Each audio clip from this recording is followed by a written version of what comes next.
నగరంలో పనులనేవి ఎలా జరుగుతున్నాయంటారు? నేను నరసరావుపేట టీడీపీ ఇన్ఛార్జ్ అరవింద్ బాబు డాక్టర్ని మాట్లాడుతున్నాను. అదేవిధంగా మరి కడప నుంచి కూడా ఏవి సుబ్బారెడ్డి గారు అబ్జర్వర్ వచ్చి రావడం జరిగింది.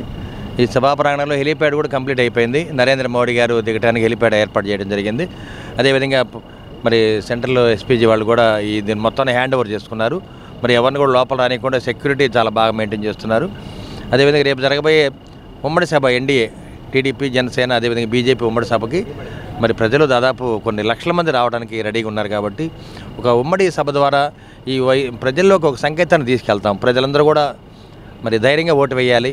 ప్రతి ఒక్కరు కూడా ఓటు వేసి ఈ వైసీపీ ప్రభుత్వాన్ని గద్దెదించాలి. అదేవిధంగా మన రాష్ట్రాన్ని కాపాడుకోవాలి అనే విజన్తో చంద్రబాబు నాయుడు గారు మరి పవన్ కళ్యాణ్ గారు నరేంద్ర మోడీ గారు ఈ సభను ఏర్పాటు జరిగింది.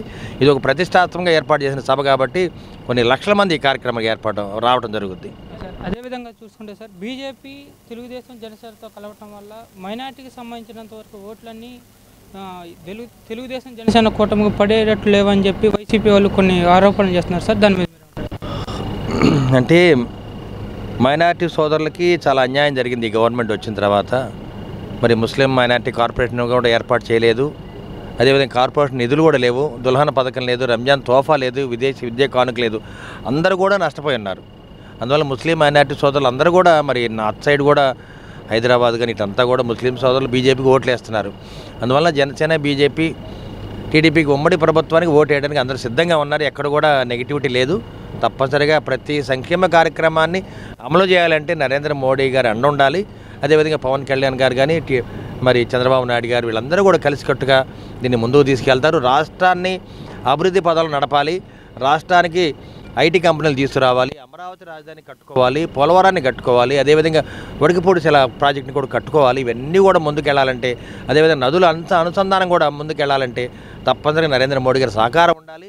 రాబోయే ప్రభుత్వం మళ్ళీ ఎన్డీఏ ప్రభుత్వం కాబట్టి చంద్రబాబు నాయుడు గారు, పవన్ కళ్యాణ్ గారు వీరు ముగ్గురు కలిసి ఈ ఆంధ్ర రాష్ట్రం కోసం, ప్రజల కోసం, ప్రజల భవిష్యత్తు కోసం మేము అందరం కూడా ముందుకెళ్తున్నాం. నుంచి వచ్చామన్నా మేము రేపు జరగబోయే మా ప్రజానీకం అదే చిలకలూరుపేట దానికి పవన్ కళ్యాణ్ ఉద్దేశంతో వచ్చామన్నా. రేపు జగన్ గారికి ఒక యుద్ధం లాంటి పండగ వాతావరణం ఇవ్వబోతున్నాం.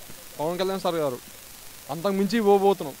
ఎన్నికలకి అతి భారీ మెజారిటీతో గెలవబోతున్నాం. అది మేము గెలిపించుకుంటాం, గెలవబోతున్నాం కూడా. అదేవిధంగా నిరుద్యోగుల పరిస్థితి అతి దారుణంగా ఉందన్న. అసలుకి శ్రీలంక మారి తయారైపోయిందన్న. ప్రతి సంవత్సరం జనవరి జాబ్ కార్డు రిలీజ్ చేస్తున్నారు. ఇంతవరకు రిలీజ్ చేయబడిన మీ యొక్క అభిప్రాయం? అది మాటలే కానీ శూన్యం. అసలు ఊకే మాటలు చెప్పి మాటబద్దిపం. అది జగన్ నైజం. అదేవిధంగా తీసుకుంటే ఇప్పుడు వచ్చేసరికి ఇదే జగన్మోహన్ రెడ్డి గారికి సంబంధించినంత వరకు వైసీపీలో ఎమ్మెల్యే టికెట్ కావాలంటే సంబంధించినంత వరకు చంద్రబాబు గారిని కానీ, లోకేష్ గారిని కానీ, పవన్ కళ్యాణ్ గారిని వీళ్ళని తిడితే తప్ప ఎమ్మెల్యే టికెట్ ఇవ్వనంటున్నారంట. దాని మీద అభిప్రాయం? ఈయనకి ఇప్పుడు చూడు, పొద్దున్న లేస్తే లోకేష్ గారి గురించి, పవన్ కళ్యాణ్ గారి గురించి, చంద్రబాబు నాయుడు గురించి, పొద్దున్న లేసే వాళ్ళ గురించి బూతులు తిడితే ఎమ్మెల్యే టికెట్, బూతులు తిడితే ఎంపీ టికెట్. ఇవే తప్ప రాష్ట్ర ప్రయోజనాల గురించి, అభివృద్ధి గురించి అసలు పట్టించుకోరండి వైసీపీ నాయకులు ఎవరైనా సరే. అదేవిధంగా తీసుకుంటే ఇప్పుడు వచ్చేసరికి ప్రధానంగా 170 సీట్లు గెలవడం కోసం ఉన్నటువంటి ఎమ్మెల్యేలని ఎంపీలకు బదిలీ చేయడం జరిగింది. వాళ్ళు అక్కడ గెలిచే అవకాశాలు ఏమైనా ఉన్నాయంటారా? గెలిచే అవకాశాలు అయితే పక్క ఉన్నాయండి. జనసేన పక్క పిఠాపురం నుంచి పవన్ కళ్యాణ్ గారు గెలవబోతున్నారు. అదేవిధంగా తీసుకుంటే ఇప్పుడు వచ్చేసరికి ప్రధానంగా 3 రాజ్యాలను మీరు ఏమైనా ఏకీపిస్తారంట? అసలు ఇంతవరకు రాజధాని అన్నాడు, ఆ ఊసే లేదండి. ఆయన వచ్చిన కానీ అసలు రాజధాని అది 3 రాజధాని అన్నాడు. అసలు ఒక రాజధానికి దిక్కు లేదు, పోలవరం దిక్కు లేదు, యాది దిక్కు లేదండి. రాష్ట్ర అభివృద్ధి లేదు, అసలుకి శూన్యం. అదేవిధంగా చూసుకుంటే ఇప్పుడు వచ్చేసరికి రైతులకు అండగా ఉండటం కోసం చంద్రబాబు గారు ఆయనలో పోలవరం ప్రాజెక్ట్ స్టార్ట్ చేసి 70% పైగా పనులు పోలవరం ప్రాజెక్ట్ పనులు చంద్రబాబు గారు ఆయన కంప్లీట్ అయిపోతే ఉన్న 30%లో 3% కూడా కంప్లీట్ చేయని పరిస్థితి. దీనికి సంబంధించినంత వరకు ఉన్న ఇద్దరు ఇరిగేషన్ మంత్రులు అనిల్ కుమార్ యాదవ్ గారు కానివచ్చు, అంబటి రాంబాబు గారు కానివచ్చు, అసలు పోలవరాన్ని పట్టించుకోలేదు. దాని మీద మీరు అసలు ఈ వైసీపీ నాయకుల గురించి మాట్లాడడమే వేస్ట్ అండి. అసలు వీళ్ళు పట్టించుకోరు. అది కాదు, టీడీపీ రావాలా, జనసేన కంపల్సరీ రావాలా. అదేవిధంగా ఈసారి ఎన్ని సీట్లు వచ్చే అవకాశం ఉందంటారు? 175కు 175 కన్ఫర్మ్. Thank you. ఇక్కడ రేపు జరగబోయేటువంటి ఎన్డీఏ కార్యక్రమానికి మరి చాలా అద్భుతంగా ఏర్పాట్లు జరుగుతున్నాయి. ప్రధానమంత్రి మోడీ గారు మన ఆంధ్ర రాష్ట్రానికి వస్తూ ఉన్నారు. ప్రధానమంత్రి గారు అలాగే పవన్ కళ్యాణ్ గారు అలాగే చంద్రబాబు నాయుడు గారు ముగ్గురు ఒక స్టేజ్ మీద కనబడడం మరి ఆంధ్ర ప్రజలందరూ ఎదురు చూస్తున్నటువంటి సన్నివేశం.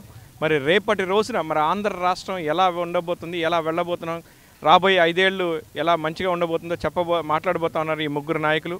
మరి గత 5 ఏళ్ళుగా చూసినట్లయితే కనుక రాష్ట్రం 2 తరాలు వెనక్కి వెళ్ళింది. రాష్ట్రంలో దేశంలో మరి రాజధాని లేని రాష్ట్రంగా మరి నిలబడిపోయింది ఆంధ్ర రాష్ట్రం. మరి ఇంతవరకు ఒక్క రాజధాని కూడా లేదు మరి మనకి. మరి జగన్మోహన్ రెడ్డి గారు అప్పుడు ఎలక్షన్స్ ముందేమో అమరావతి రాజధాని అన్నారు. ఇవాళ రోజున చూస్తే మరి రాజధాని కూడా లేకుండా చేశారు. మరి అలాగే నిరుద్యోగులు అలాగే ఉండిపోయారు. ఒక్క ఉద్యోగం కూడా క్రియేట్ చేయలేపారు. ఇన్వెస్టర్స్ని తీసుకురాలైనటువంటి ప్రభుత్వం ఏదైనా ఉంది ఇప్పటివరకు ఆంధ్ర రాష్ట్ర చరిత్రలో అంటే అది వైసీపీ ప్రభుత్వమే.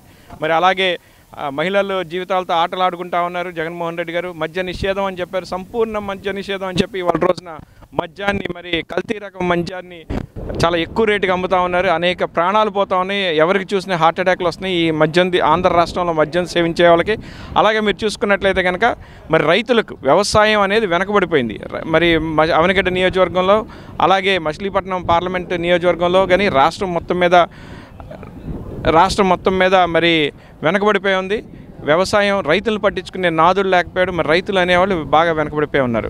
అదేవిధంగా తీసుకుంటే ఇప్పుడు వచ్చేసరికి బీజేపీతో అలయన్స్ తర్వాత వైసీపీ వాళ్ళు చేస్తున్న ఆరోపణ ఏంటంటే మైనారిటీ వాళ్ళందరూ తెలుగుదేశం జనసేన కూటమికి మొగ్గు చూపే అవకాశం లేదని చెప్పి ఒక ఆరోపణ చేస్తున్నారు. దాని మీద మీరు ఏమంటారు? వైసీపీ వాళ్ళు ఇంకా పగటికళ్ళకి అంటూనే ఉన్నారు. వాళ్ళకి ముందు ఈ అలయన్స్ అవడం ఇష్టం లేదు. ఇప్పుడు అలయన్స్ అయిపోయిన తర్వాత ఏది పడితే అది మాట్లాడడానికి ట్రై చేస్తూ ఉన్నారు. ఒకటి గుర్తుపెట్టుకోండి, వైసీపీ నాయకులు కానీ వైసీపీ మద్దతుదారులు కానీ ఆంధ్ర రాష్ట్రమే కాదు యావత్ భారతదేశం మోడీ గారిని కోరుకుంటా ఉంది. మోడీ గారు సామాన్యమైన వ్యక్తి కాదు. మోడర్న్ భారత చరిత్రలో మరి మక్కుటం లేని మహారాజుగా మరి ఎన్నో సంస్కరణలు తీసుకొచ్చినటువంటి ప్రధానమంత్రి మోడీ గారు ఆధ్వర్యంలోనే 3 తలాక్కి మరి పాస్ అయింది. మరి మహిళలు అందరూ హర్షించారు. ముఖ్యంగా మరి ముస్లిం మహిళలు అందరూ స్వాగతించారు. అలాగే ముస్లిం సోదరులు కూడా స్వాగతించారు. మరి అలాంటి వ్యక్తిని మరి ఎవరైనా ఎందుకు ఎదురుకిస్తారు? ఎవరు ఎదురు చెప్పలేదు. ఇది కేవలం వైసీపీ రూపకల్పన తప్ప వేరే ఏం లేదు. ముస్లిం సోదరులు ముస్లిం సోదరీమణులు అందరూ మరి ఎన్డీఏ ప్రభుత్వంతోనే ఉన్నారు. జనసేన, తెలుగుదేశం అలాగే బీజేపీ పార్టీతోనే ఉన్నారు. ఖచ్చితంగా వీరందరూ భ్రాంతిలో ఉన్నారు. వైసీపీ వారు తప్పకుండా ప్రజలు వాళ్ళకి బుద్ధి చెప్పే రోజు త్వరలోనే ఉంది.